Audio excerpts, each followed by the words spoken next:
welcome to Library Connection. I'm Mandy Cantrell, Youth Services Director at the B.B. Comer Memorial Library here in Sylacauga. Before I get started, I want to thank TV47 and Chris especially, who is today helping us put on our program, and we appreciate that very much. Today I have a very informative program. Henry Dorough is joining me. He is the Talladega County Extension Coordinator. He's going to share with us a little bit about how the Talladega County Extension Service was started and kind of what all goes on there. I know my husband knows a lot about it. He goes to your website quite a lot to see about classes and things, but I think I'm going to learn a lot today. So thank you for being here. I'm glad to be here. Happy. Good, good. Well, before we get started into the Extension Service, tell us about yourself, Henry. Well, I've been with Cooperative Extension now 33 years. Wow. Started my career out a day or two ago up in Calhoun County in Anniston as an assistant county agent, and worked there for a number of years before I transferred to Talladega, served the same role. Eventually we kind of shifted our methods from a county-based system to a regional system, so I served a number of years as a regional specialist, if you would, and until 5 years ago I came back to Talladega County as the county coordinator, or the office manager, if you will. Great. Well, I have the impression that a lot of people probably don't really know what the County Extension Service does. That's correct. So, and that's a very big and broad question, but can you just kind of talk about what all you do? Well, do we have all day? Well, I was going to say we could probably be here 2 or 3 hours. We could be here a while, but so basically, today, and you're right, people don't know. We're kind of the best kept secret, if you will. We are an educational outreach unit of the land-grant college, in this case Auburn University, Alabama A&M University, and Tuskegee here in the state of Alabama. I primarily work for Auburn University, but I have the cooperation and resources of the other 2 universities as well. So, we've been in business, if you will, for over 100 years. 1914 is when Cooperative Extension was created. And there's a whole long history of how we evolved, how we came to that period. But we're connected with the land-grant university, so we're an extension of the university. The research, the knowledge, the things that come out of the college, our job is to bring it out to the people. We're initially in the beginning stages of extension. We focus primarily on agriculture, home economics, and youth development. Today we focus on a wide variety of topics. We are taxpayer funded, so we're obligated to meet the needs and educational needs of every citizen, regardless of what that might be. All right. Now, I have been to your website, and you have a lot of different people that work with you. Correct. And they specialize in certain things. Is that correct? Right. Yeah. That's right. So in the past, we had to kind of specialize. Everybody worked across the board in all areas. My background was animal science and nutrition, but I had to learn horticulture. I had to learn row crops, forestry, wildlife, all these other program areas, where today everybody has a specialty area. So we have a food safety expert, we have a nutrition expert, we have a horticulture expert, home horticulture, commercial horticulture, you name it, across the board we have somebody for everything. Wow, that is exciting. That is a wide range of knowledge there, I guess, would you say. Well, how can the average person get in touch with you or benefit from the services you have? Well, the easiest way to reach us, of course, you can call our office and find out, let us know what your specific needs are, and then we'll find the right resources for you. We may have them at the office and get it to you in an instant, mail it to you. You can come by and pick it up. Or we may direct you to our website. Our website, www.aces.edu. That stands for Alabama Cooperative Extension System. So aces.edu. There's a wealth of information there across a broad scope of topics. And I know you said you partnered with the colleges here. That's wonderful, because you get the knowledge there. Not that you guys don't have the knowledge, but even more knowledge just passed. That's right. As research and other things are brought out of the university or learned, our job is to take that information out to the people. So we are the university, essentially.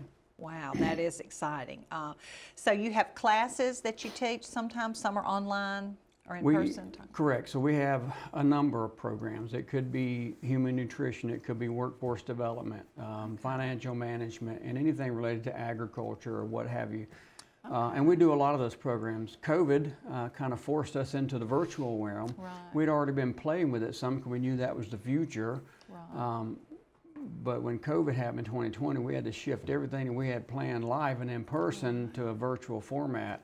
We did that very successfully. So now we're doing a lot of virtual programming. So through our office newsletter, I write a weekly newsletter that goes out to farmers. We have an office newsletter that's monthly for everybody. And we highlight all those programs. And our website for the county office, you can learn what those programs on our calendar are. Wow. Is there a charge for any of this? Very rarely. Most of our programs are free to attend. Occasionally we'll have a small fee to cover notebooks, presentation material, yes. whatever the materials are, resources that we provide through the class. Right. And then there are some programs that we have to bring outside people in, so we may charge a small registration fee to help cover those costs. I could understand that. You have to. Most programs, however, are free to the public. That is great. Okay, what kinds of classes do you have? So we got...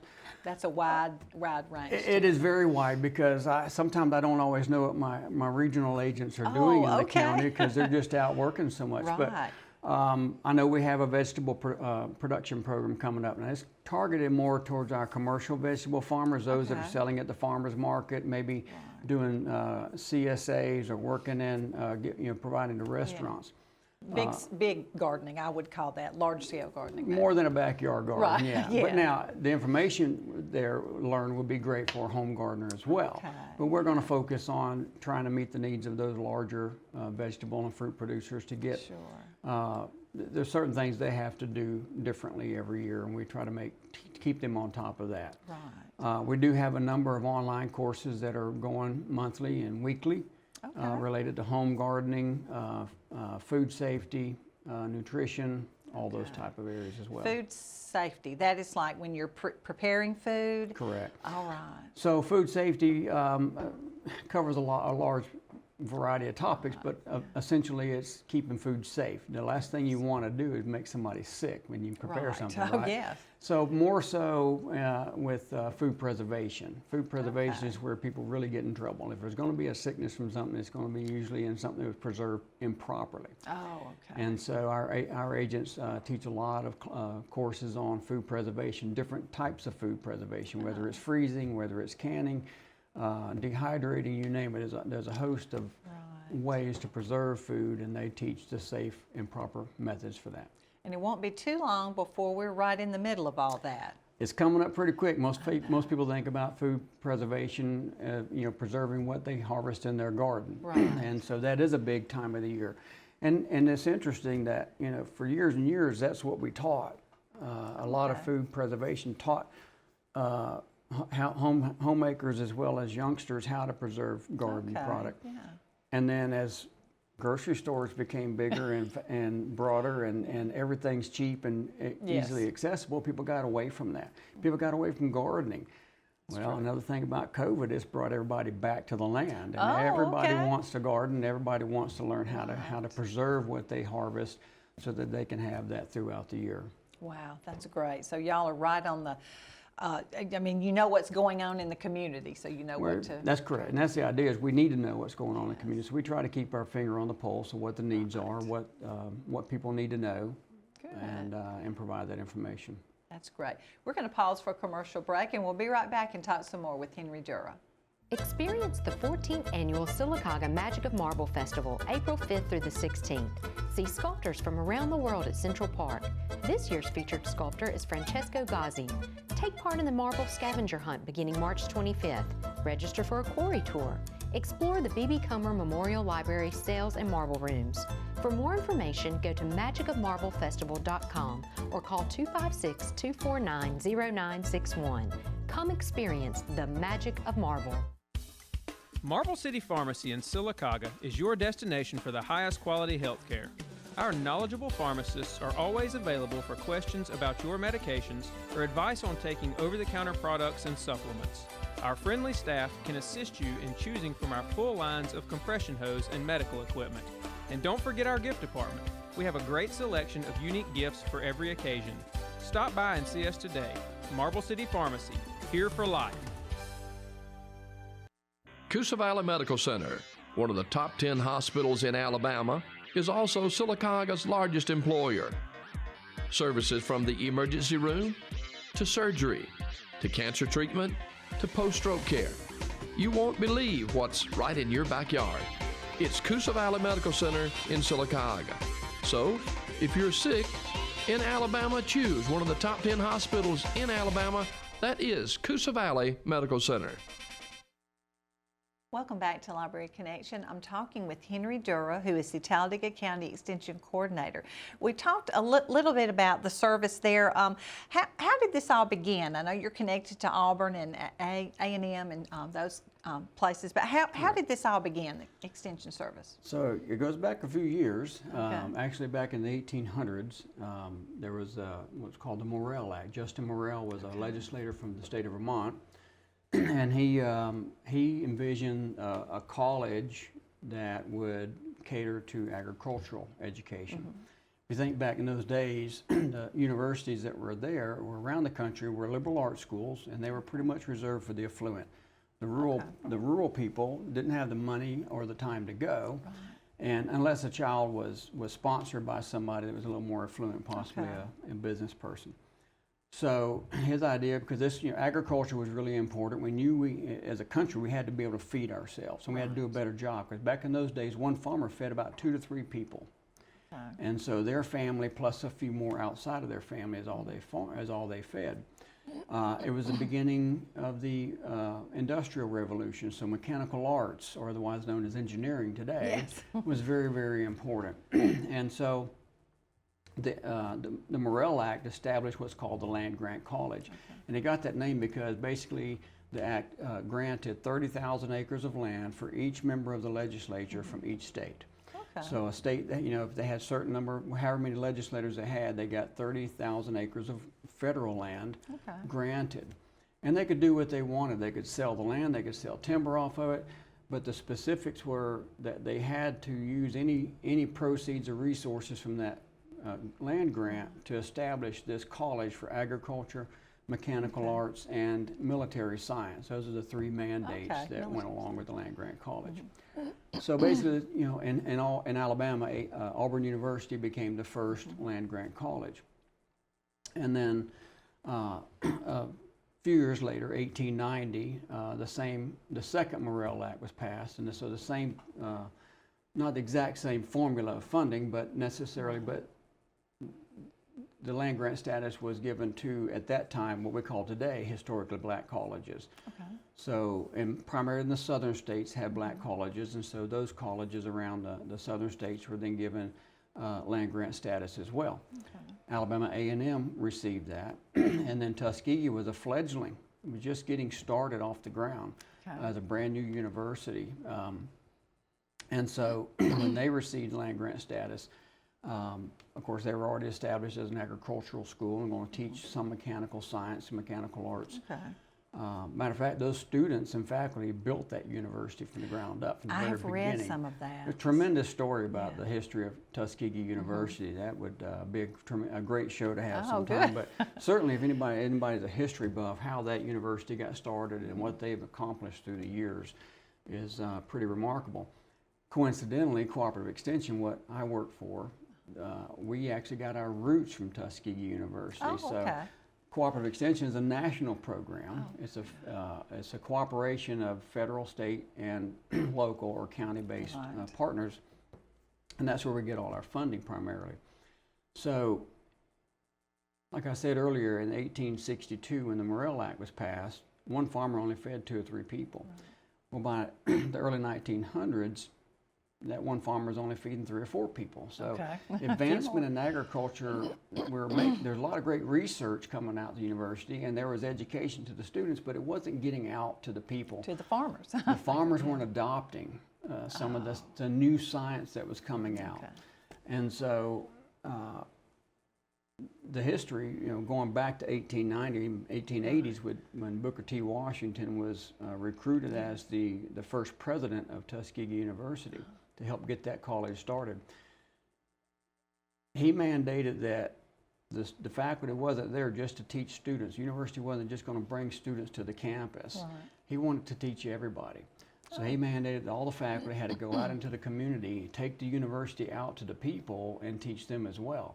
If Okay. you're going to advance the community, build a community, make the community better and healthier, you had to get out in the community and teach. To be a part. And that's really the roots of cooperative extension. That's where it began, because it was taking the university out to the people is what we do. Wow. And so if a gentleman with the U.S. Department of Agriculture, Seaman Knapp, had visited Tuskegee and learned about this model and saw what he did, he had a big interest in taking research out to farmers anyhow, setting up demonstration farms.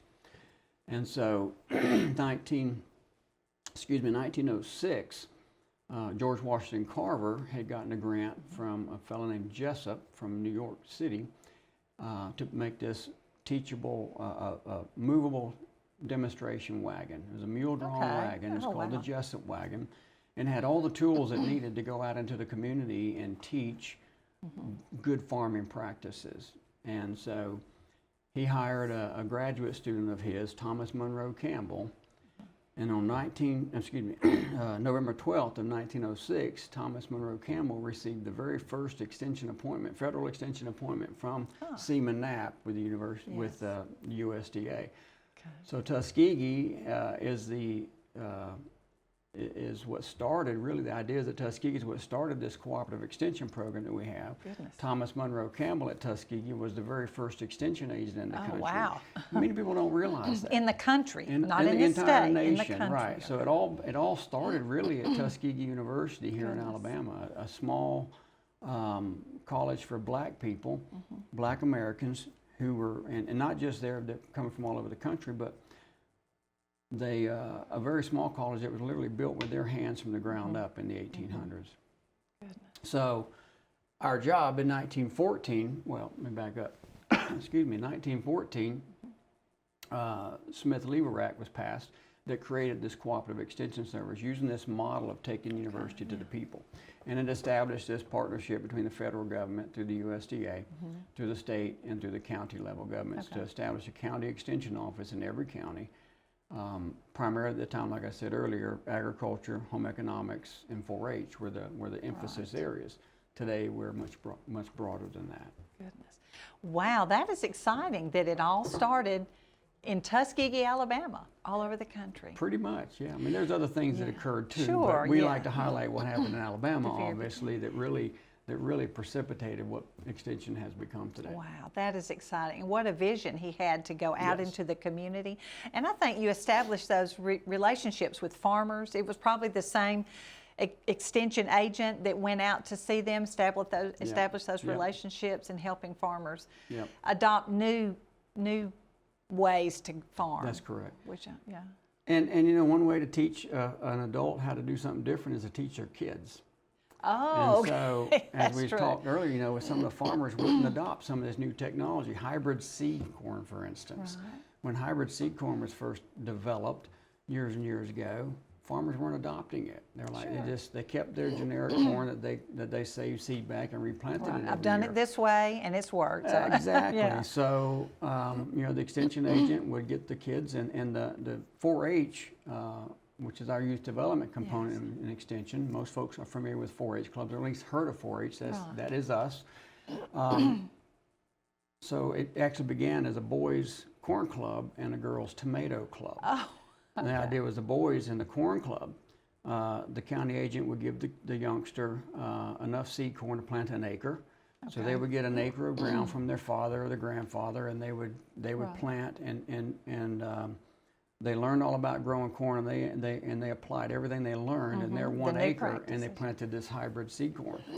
Well, obviously, by the end of the year, when harvest time came, and the father, the dad, or the granddad looks over and says, "Wow, that seed corn, that youngster's corn crop did really, really well. I mean, it just blew my corn crop maybe I'll do away." that. And that's why they began to adopt it. So this whole idea of demonstrations, this demonstration topic that George Washington Carver began years ago, of going out to the farms and applying technology and methods to teach farmers better ways to farm. Okay, And that's how we really gain ground in agriculture in this country.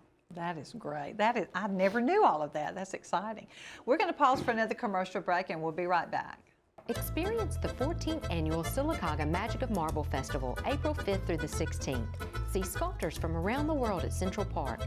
This year's featured sculptor is Francesco Gazzi. Take part in the marble scavenger hunt beginning March 25th. Register for a quarry tour.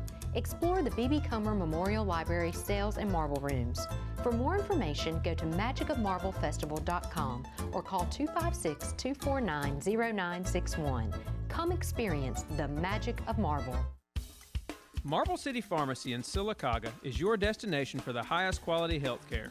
Our knowledgeable pharmacists are always available for questions about your medications or advice on taking over-the-counter products and supplements. Our friendly staff can assist you in choosing from our full lines of compression hose and medical equipment. And don't forget our gift department. We have a great selection of unique gifts for every occasion. Stop by and see us today. Marble City Pharmacy, here for life. Coosa Valley Medical Center, one of the top 10 hospitals in Alabama, is also Sylacauga's largest employer. Services from the emergency room to surgery to cancer treatment to post-stroke care. You won't believe what's right in your backyard. It's Coosa Valley Medical Center in Sylacauga. So, if you're sick in Alabama, choose one of the top 10 hospitals in Alabama. That is Coosa Valley Medical Center. Hello and welcome back to Library Connection. I'm talking with Henry Dorough, who is the Talladega County Extension Coordinator.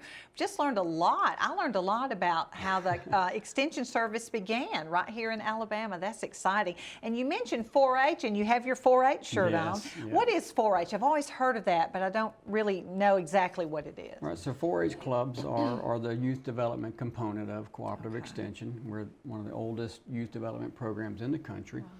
And we're pretty proud of what we do. And our job is to teach kids, give them good leadership skills, teach them life skills, how to communicate, how to make decisions, things that they don't really realize they're learning in the process of the courses and the programs that we teach with them.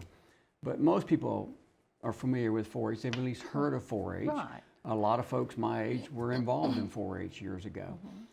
When I was a young county agent, 4-H was pretty big still. And not too long after that is when schools started really pushing towards math and science. Nothing wrong with that. Right. But in the process, they're like, well, we don't have time for 4-H right now. We got to focus on these other Thanksgiving. things. And I get it, but it was one of those things that happened. So we kind of shifted focus and went to community-based programs for a number of years, and we weren't as active in the schools as we had been for years.